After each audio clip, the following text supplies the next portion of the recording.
Assalamualaikum warahmatullahi wabarakatuh. Katanya Pak. Alhamdulillahirobbilalamin wassalatu wassalamu ala asyrofil anbiya'i wal mursalin wa ala alihi washabbihi ajmain. Baiklah, saya akan mempresentasikan, menyampaikan makalah yang ada 10 judul. Judul pertama yaitu Ulumul Quran. Ulum adalah bentuk dari ilmu, pengetahuan atau ilmu. Dan Al-Quran adalah merujuk pada kitab suci umat Islam.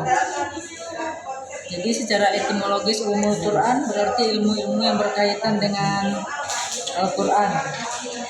Secara istilah, para ulama mendefinisikan ulumul Quran sebagai sekumpulan ilmu yang membahas tentang Al-Quran sebagai berbagai aspeknya, mulai dari penulisan mushaf, jenis-jenis ayat dan nasih mansukh hingga ilmu tafsir. Judul yang kedua yaitu kesempurnaan dalam Al-Quran. Al-Quran bukan hanya sekedar kitab suci, melainkan mukjizat intelektual dan spiritual. Dimensi kesempurnaan Al-Quran. Yang pertama yaitu kesempurnaan redaksi dan sastra. Al-Quran turun di tengah bangsa Arab yang berada di puncak kejayaan sastra. Yang kedua yaitu kesempurnaan struktur dan sistematika. Meskipun diturunkan secara bertahap yaitu lebih kurang 23 tahun.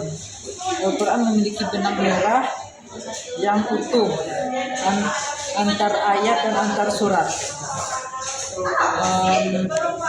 Judul yang ketiga yaitu konsep pendidikan dalam Al-Quran. Jika melihat ke belakang, keadaan pertama kali Al-Quran diturunkan, maka akan ditemui masyarakat Mekah yang penuh dengan berbagai problem. Jika ditelusuri lebih jauh, itu kita menemukan Al-Quran merupakan kitab suci yang pertama kali melakukan terminologi dan klasifikasi terhadap berbagai istilah. Berbicara pendidikan dalam Al-Quran sama artinya berbicara tentang membangun manusia tanpa petunjuk dan arah, maka akan mengalami kesesatan. Hal itu terlihat seperti yang terjadi pada saat ini. Berbicara pendidikan hanya sampai pada upaya mengantarkan peserta didik menjadi berpikiran cerdas dan terampil. Judul yang keempat yaitu konsep kontekstualitas dalam Al-Quran.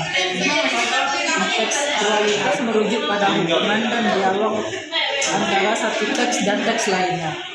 Dalam tradisi Islam, konsep ini telah dikenal sebagai teori musabah. Imam Al-Ma'i mendefinisikan al-musabah dengan pertalian antara dua hal yang dalam aspek apapun dari berbagai aspek.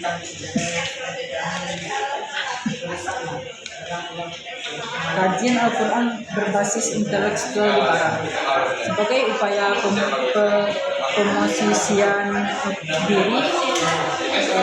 Newitz telah melakukan dua hal dalam kajian Al-Quran.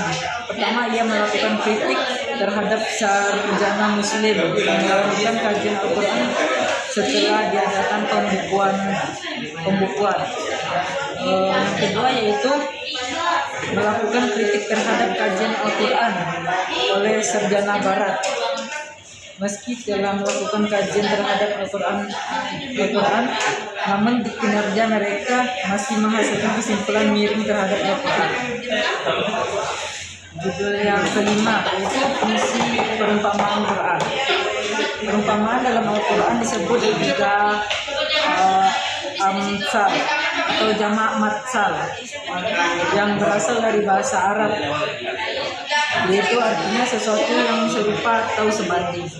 Secara umum, perumpamaan adalah cara menyampaikan pesan atau pelajaran melalui ilustrasi atau contoh agar lebih mudah dipahami oleh pendengar. Quraisy Shihab dalam buku membumikan Al-Quran menginventarisir sedikitnya ada 6 faktor yang dapat mengakibatkan kekeliruan dalam menafsirkan Al-Quran. Yang pertama, subjek mufasir. Yang kedua, kekeliruan dalam menerapkan metode dan kaidah. Yang ketiga, kedangkalan dalam ilmu alat. Yang keempat, kedangkalan pengetahuan tentang materi uraian ayat. Yang kelima, tidak memperhatikan konteks. Yang keenam, tidak memperhatikan siapa pembicara dan siapa pembicara yang ditunjuk. Yang keenam itu cara mengetahui asbabun nuzul. Asbabun nuzul adalah sebab atau peristiwa yang melatar belakangi turunnya Al-Quran kepada Nabi Muhammad melalui perantara malaikat Jibril. Ilmu membantu memahami makna ayat sesuai kondisi saat wahyu diturunkan. Salah satu cara untuk mengetahui asbabun nuzul dengan mengetahui secara periwayatan dan mendengar dari generasi yang menyaksikan langsung turunnya Al-Quran. Salah satu cara mengetahui asbabun nuzul yang lainnya itu dilakukan melalui riwayat hadis yang sahih. Penjelasan para sahabat seperti Abdullah bin Abbas, yaitu kajian kitab tafsir. Judul yang ke-7 yaitu Al-Quran sebagai sumber hukum Islam. Secara harfiah, Al-Quran yang berasal dari bahasa Arab yang kata kerjanya adalah qira'ah atau yaqra'u yang berarti membaca. Sejalan dengan pengertian di atas, dalam ensiklopedia Islam menyebutkan bahwa pada suatu malam di akhir Ramadan tahun 810 Masehi, Jibril datang kepada Muhammad SAW untuk menyampaikan wahyu pertama pada surat Al-Alaq ayat 1-5. Terus ada kedudukan Al-Quran sebagai sumber hukum Islam. Kedudukan pertama yaitu hukum akidah, yang kedua hukum etika, yang ketiga hukum amaliyah, yang selanjutnya yaitu dalam asbabun nuzul dalam menafsirkan Al-Quran. Hikmah mempelajari asbabun nuzul dalam mempelajari Al-Quran dapat dirumuskan sebagai berikut. Yang pertama yaitu untuk memahami peran dan hikmah sebagai penunjang hukum syariat. Yang kedua yaitu sebagai penolong saat memahami maksud dari ayat-ayat Al-Quran. Yang ketiga yaitu sebagai alat dalam mengerucutkan maksud suatu hukum. Yang keempat itu menjadi metode dalam memperluas pemahaman seseorang. Yang kelima yaitu untuk mengetahui kondisi sejarah pada zaman Nabi dan perkembangan umat Muslim dari masa ke masa. Yang keenam untuk mengetahui tujuan ayat tertentu dan maksud dari asal suatu ayat tersebut.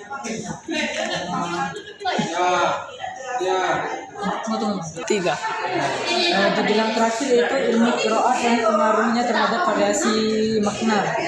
Ilmu qiraat adalah ilmu yang mempelajari berbagai cara membaca Al-Quran yang diriwayatkan secara mutawatir oleh Nabi Muhammad, baik dari segi pelafalan, huruf, panjang, pendek, dan lain-lainnya.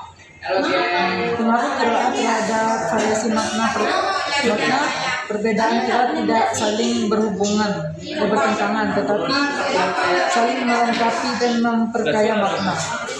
Baiklah, saya akan membuka sesi tanya jawab. Baiklah, saya ingin bertanya kepada anak-anak, apakah hubungan asbabun nuzul itu wajib bagi semua orang atau hanya bagi para ulama saja? Sekian. Nah, saya ingin bertanya, bagaimana cara ulama melaksanakan ayat-ayat hukum dalam Al-Quran? Saya dari Siva izin bertanya. Pertanyaannya, mengapa diperlukan ijtihad meskipun Al-Quran sudah lengkap? Baiklah, saya akan menjawab pertanyaan pertama. Pertanyaannya yaitu, apakah memahami asbabun nuzul wajib bagi setiap orang? Jawabannya tidak wajib bagi semua orang, tetapi sangat penting bagi ulama atau mufasir agar penafsiran lebih cepat. Baiklah, saya akan menjawab pertanyaan kedua, yaitu bagaimana cara ulama menafsirkan ayat-ayat hukum dalam Al-Quran. Jawabannya yaitu, yang pertama menjelaskan ayat dengan ayat lain. Yang kedua yaitu menggunakan hadis Nabi Muhammad. Yang ketiga yaitu memahami bahasa Arab. Yang keempat yaitu mengetahui sebab turunnya ayat. Dan yang terakhir yaitu menggunakan ijtihad atau pemikiran ulama. Baiklah, saya akan menjawab pertanyaan yang terakhir. Pertanyaannya yaitu, mengapa diperlukan ijtihad meskipun Al-Quran sudah lengkap? Ijtihad tetap diperlukan karena tidak semua hukum dijelaskan secara rinci dalam Al-Quran. Yang kedua yaitu ada masalah baru yang tidak ada pada masa Nabi Muhammad. Yang ketiga yaitu untuk menyesuaikan hukum dengan perkembangan zaman.